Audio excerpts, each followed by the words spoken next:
یہ دنیا کے سامنے حضرت امام نے اپنا اسوہ رکھا کہ یہی تو پیغام میں دینے آیا ہوں، یہی تو جو ہے وہ تحریر میں نے کربلا کی ریت پر اپنے خون سے رقم کرنی تھی کہ یہ سر کٹ سکتا ہے لیکن جھکے گا تو صرف اپنے مالک کی چوکٹ پہ جھکے گا، یزید کے سامنے یہ سر جھک نہیں سکتا ہے۔ تو حضرت امام حمام رضی اللہ تعالیٰ عنہ نے کربلا کے تپتے ہوئے ریگزار میں جب 72-73 لاشیں خیموں کے سامنے پڑے تھے اور اتنے زخم کلیجے پہ تھے، راوی کہتا ہے کہ جب آپ کی قمیض اتاری گئی تو 113 سوراخ اس میں تیروں کے تھے، 33 زخم نیزوں کے تھے، 34 گھاؤ تلواروں کے تھے، اتنے زخم جسم کے اندر اور جسم چور ہے زخموں سے۔ لیکن حضرت امام حسین نے جب پیشانی سجدے میں رکھی تو آخری لفظ یہ تھے، اللہم رضن بقضائک وصبرن علی بلائک تسلیما لامرک سبحان ربی العالی۔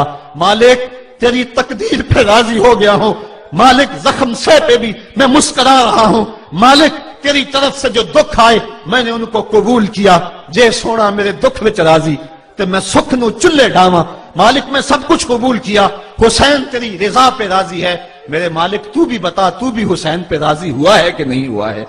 آواز آ رہی تھی اس پیاسے پر علی شیر خدا کو ناز ہے، اس نواسے پر محمد مصطفیٰ کو ناز ہے، اوروں نے بھی سجدہ کیا پر اس کا عجب انداز ہے، اس نے وہ سجدہ کیا جس پر خدا کو ناز ہے۔ اے حسین ابن علی تم پر سلام، نازش آل نبی تم پر سلام۔ آج لہجہ بھی دم توڑ رہا ہے اور سورج بھی درد غروب سے زرد ہو رہا ہے، وقت کے دامن میں گنجائش نہیں کہ میں اس مضمون کو چھیڑوں، آؤ ہم سلام کرتے ہیں۔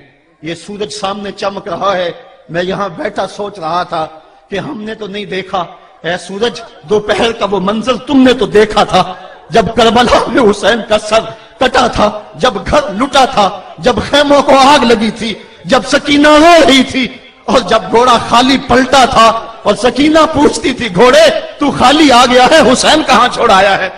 آج یہ سورج یہ چمک چمک کے وہ ہمیں کہانی سنا رہا ہے اور ہمیں پیغام دے رہا ہے کہ نبی کے نام پہ حسین نے تو سر کٹا دیا، آج تم کہتے ہو دین پہ چلنا بڑا مشکل ہے، تم شور ڈال رہے ہو، جن کے لیے مسجدوں میں قالین بچھے ہوئے ہیں، گرم پانی دستیاب ہے اور ان کے لیے مسجدوں میں آسائشیں موجود ہیں، اور پھر بھی وہ کہتے ہیں دین پہ چلنا بڑا مشکل ہے۔ ذرا دیکھو حسین ابن علی کو سجدے میں سر رکھ کے، پیشانی رب کے حضور رکھ کے حسین ابن علی کہہ رہے ہیں مالک میں سر کٹا کے بھی تیرے حضور حاضر ہوں اور تجھ پہ راضی ہوں، تو بھی بتا کہ تو بھی حسین پہ راضی ہے یا نہیں ہے۔ اے حسین ابن علی تم پر سلام، نازش آل نبی تم پر سلام، تم پہ لاکھوں رحمتیں لاکھوں سلام، اے شہیدان محبت کے امام، لالا گوں لالا بدن لالا چمن، اے چمن اندر چمن اندر چمن، زندگی ہی زندگی تیری حیات، اے حیات اندر حیات اندر حیات، افتخار ملت بیضا ہے تو، رب کعبہ کی قسم یکتا ہے تو، فخر کا دل میں دریچہ باز کرنا چاہیے، جن کا تو آقا ہے ان کو ناز کرنا چاہیے۔ آج ہم ناز کرتے ہیں حسین ابن علی پہ، ہم آ حسین والے نہیں ہیں، ہم واہ حسین والے ہیں۔ واہ حسین تیری عظمت کو سلام، اتنے زخم کلیجے پہ ہو تو کھڑا نہیں ہوا جاتا، لیکن جبر کے خلاف کتنی قوت سے کھڑا ہے۔ حسین ابن علی نے اپنا نمونہ لوگوں کے سامنے رکھنا تھا، تو اقبال کہتا ہے سرخ رو عشق غیور از خون او، شوخی این مصرع از مضمون او۔ یزید مٹ گیا، یزید کا نام مٹ گیا، اس کا تشخص مٹ گیا، حسین کل بھی زندہ تھا، حسین آج بھی زندہ ہے۔ مرتا تو وہ ہے جس کی فکر مر جائے، مرتا تو وہ ہے جس کا نسب العین مر جائے، مرتا تو وہ ہے جس کا مشن ختم ہو جائے۔ حسین کا نسب العین زندہ، حسین کی فکر زندہ، حسین کا مشن زندہ، حسین زندہ، حسین کا نانا بھی زندہ۔ آج بھی ہزاروں کروڑوں اربوں انسان حسین کا نام لے کے جی رہے ہیں۔ میں کہتا ہوں اگر کوئی یزید کا نام بھی لیتا ہے تو وہ سر جھکا کے دیتا ہے۔ کیسا تمہارا لیڈر ہے جس کا نام لیتے ہوئے بھی تمہیں شرم آتی ہے؟ نام لینے سے پہلے سر جھکاتے ہو، نام لیتے ہوئے پسینہ پسینہ ہوتے ہو، نام لینے کے بعد منہ چھپا لیتے ہو۔ تمہیں اپنے قائد اور اپنے لیڈر کا نام لیتے بھی شرم آتی ہے، اور جب ہمارے لبوں پہ نام حسین آتا ہے ہمارا قد اونچا ہو جاتا ہے، ہمارا سر فخر سے بلند ہو جاتا ہے۔ فخر کا دل میں دریچہ باز کرنا چاہیے، جن کا تو آقا ہے ان کو ناز کرنا چاہیے۔ تو حسین ابن علی نے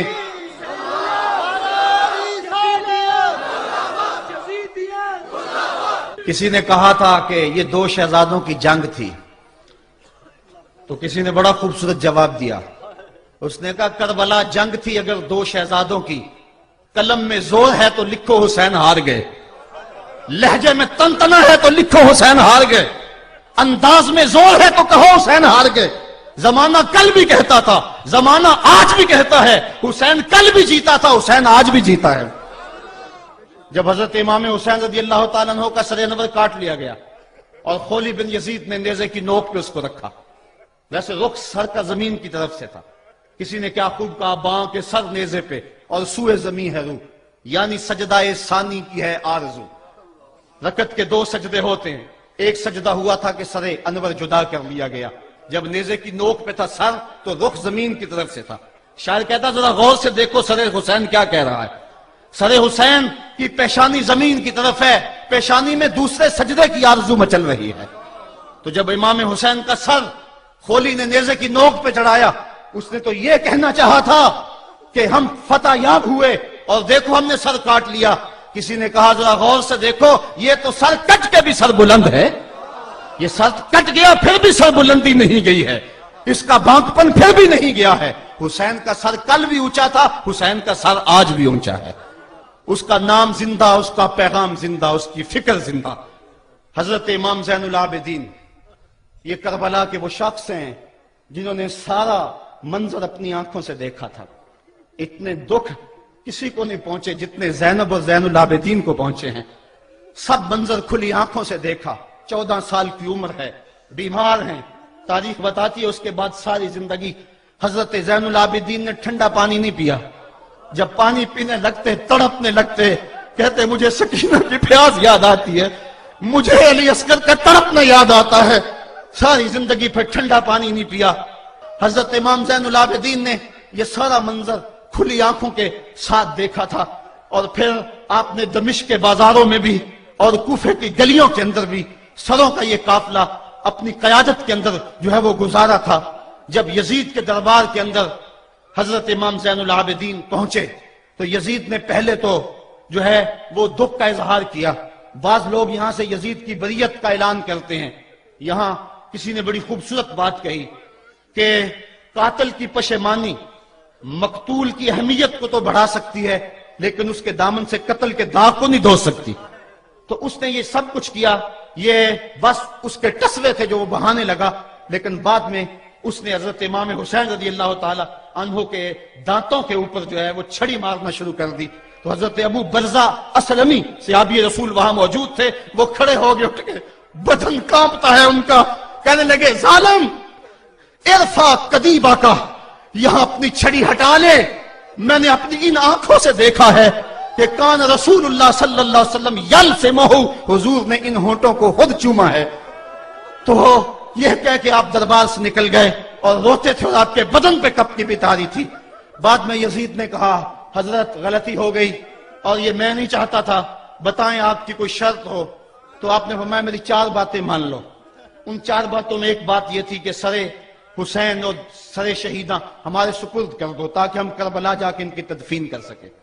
دوسری یہ تھا کہ ہمیں مدینہ حفاظت سے پہنچا دو. تیسری شرط یہ تھی کہ مجھے جو ہے وہ جمعے کا خطبہ دینے کی اجازت دو آج دمشق جامع مسجد کے اندر.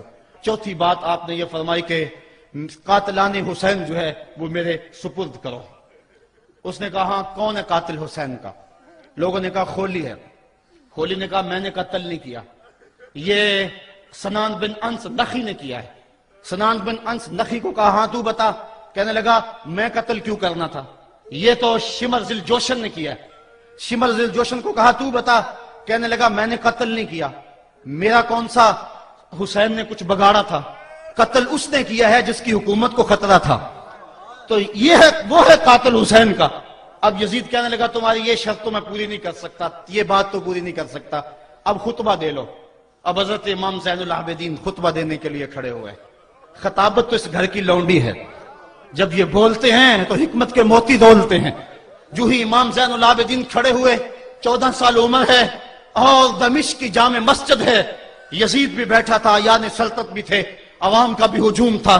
جب آپ نے خطبہ شروع کیا لوگ زار و قطار رونے لگے اور آپ نے اہل بیت کے مناقب جب لوگوں کے سامنے رکھے تو یزید گھبرا گیا کہ کہیں لوگ میرے گریبان تک نہ پہنچے. اس نے مؤذن کو اشارہ کیا جلدی جلدی اذان پڑھو. تو جب اس نے کہا اللہ اکبر تو حضرت شہزادہ زین العابدین نے کہا کہ اس کے اندر کوئی شک نہیں کہ اللہ سب سے بڑا ہے. جب شہادتین کا کہا اشہد ان لا الہ الا اللہ، حضرت امام زین العابدین نے اس کے جواب کے اندر کہا ہاں اللہ کے علاوہ کوئی معبود نہیں ہے، اس کی گواہی ہم نے خون سے دی ہے، ہم نے اپنے لہو سے دی ہے اس کی گواہی. اور پھر اس کے بعد جب اشہد ان محمد رسول اللہ پہ لفظ آئے تو حضرت امام زین العابدین نے کہا یزید دیکھ، اب اذان کے اندر تیرے نانے کا نام ہے یا میرے نانے کا نام ہے؟ آج بھی منبر پہ میرے نانے کا نام ہے. تو یزید مر گیا، اس کا نام مر گیا، اس کا تشخص مر گیا. حسین کل بھی زندہ تھا، حسین آج بھی زندہ ہے. حسین کربلا کے تپتے ہوئے ریگزار میں بھی زندہ تھا، کوفے کے بازار میں بھی زندہ تھا، اور دمشق کی جامع مسجد میں بھی زندہ تھا، مدینے میں بھی زندہ، مکے میں بھی زندہ، کابل میں بھی زندہ، کندھار میں بھی زندہ، قلعہ جنگی میں بھی زندہ، تورا بورا میں بھی زندہ، موصل میں بھی زندہ، بغداد میں بھی زندہ، غزہ کی پٹی میں بھی زندہ، فلسطین میں بھی زندہ. آج حسین کی زندگی اور حسین کا باقپن دنیا کو بتا رہا ہے، بش کو بتا رہا ہے تیرے منہ پہ تماچا حسین مارے گا. زمانہ بتائے گا کہ حسین کل بھی زندہ تھا، حسین آج بھی زندہ ہے. حسین کی فکر لے کے اٹھو اور پوری دنیا پہ چھا جاؤ اور زمانے کو بتاؤ کہ ہم حسین ابن علی کے سپاہی ہیں. صرف محرم کے دن آنسو بہا لینے سے کچھ نہیں ہوگا. کیا صرف محرم حسین کا مہینہ ہے؟ نہیں، پورا سال حسین کا ہے، پوری زندگی حسین کی ہے، پورے زمانے حسین کے ہیں. یہ صرف عاشور کا دن یا عاشور کی شب ہی حسین کی نہیں، سارے زمانے حسین کے ہیں. کل بھی حسین کا تھا، آج بھی حسین کا ہے، کل بھی حسین کا ہوگا. آؤ اٹھیں، قرآن کو لے کر کے حسین ابن علی نیزے کی نوک پر بھی چڑھ کے قرآن سنایا، اور آج ہم اسی قرآن کی دعوت کو لے کر کے اٹھیں اور حسین ابن علی کے پیغام کو گھر گھر